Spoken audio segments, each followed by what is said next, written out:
og þá er komið að síðasta liða á dagskrá, það er skýrsla bæjarstjóra og til máls tekur bæjarstjóri Ásthildur Sturludóttir.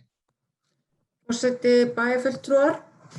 Þetta er skýrsla bæjarstjórans frá 21.10. til 3.11. Þriðjudaginn 20. október hóf ég fundatörn þar sem ég hef fundað með hverjum og einum sviðsstjóra á hálftíma löngum fundum vinnuna við gerð fjárhagsáætlunar. Þetta eru mikilvægir fundir þar sem rýnt í stöðuna á erfiðum tímum og það er engum blöðum það að fletta að á öllum sviðum sveitarfélagsins er staðan snúin og í mörg horn að líta þegar kórónuveirun þyngir róðurinn svo munir.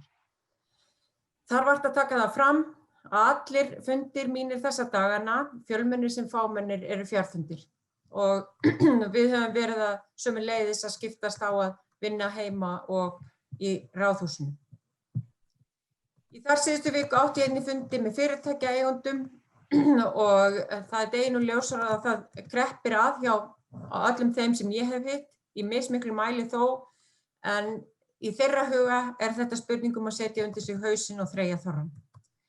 Miðvikudaginn 21. október var stórfundur hjá Arctic Mayors Forum þar sem rætt var félags- og efnahagsleg áhrif COVID-19 á rekstur sveitarfélaga og það var einnig umfjöllunarefni mitt í erindi sem ég hélt daginn eftir 22. október á málstofu viðskiptadeildar Háskólans á Akureyri. Aðalfundur menningarfélagsins Hofs SES var haldinn í hádeginu 5. 22. október og föstudaginn 23. október sat ég fund með SSNE með sveitarstjórum þar sem meðal annars var kynnt og rædd rannsókn Akureyri hefur verið að gera áhrif samgangna á byggða og íbúaþróun. Og þetta var alveg sérstaklega áhugavert. Miðvikudaginn 28. október fundaði bæjarstjórn með Kristrúnu Frostadóttur, aðalhagfræðingi Kviku banka fjármál sveitarfélaga og fimmtudaginn 29. október fengum við nokkrar mínútur á fjarfundi með þingmönnum Norðausturkjördæmis þegar hin svokallaða kjördæmavika var haldin. Þá kvöldið var síðan haldinn aðalfundur menningarfélagsins SES.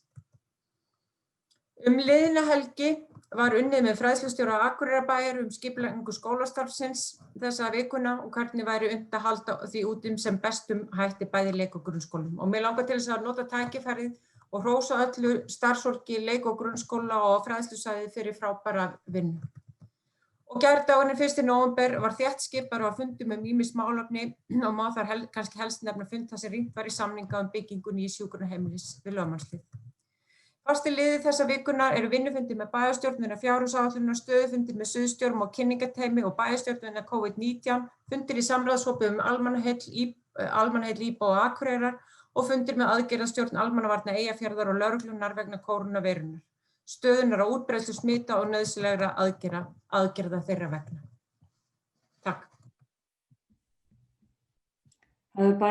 Bæjarstjóri Ásthildur Sturludóttir lokið máli sínu og dagskráin er þá tæmd.